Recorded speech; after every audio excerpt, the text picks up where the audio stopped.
Con il consigliere regionale Lucio Tiozzo, capogruppo del PD, davanti alla stazione ferroviaria di Venezia in occasione di una manifestazione di protesta dei comitati dei pendolari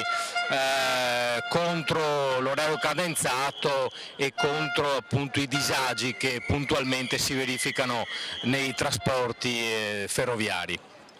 L'orario cadenzato doveva essere uno strumento per regolamentare e far funzionare meglio il trasporto ferroviario. Di fatto viene utilizzato da Trenitalia e dalla Regione Veneto, dall'assessore Chisso, sostanzialmente come una formula per tagliare corse, per evitare di rafforzare invece dal nostro punto di vista un servizio che in una fase di crisi come questa, dove i pendolari avrebbero bisogno di essere aiutati e soprattutto ci dovrebbe essere meno mobilità, meno inquinamento privato, ecco, questo orario cadenzato si sta dimostrando un boomerang che noi non possiamo assolutamente accettare. Credo che sia giusta la protesta dei sindaci del nostro territorio e anche dei comitati pendolari.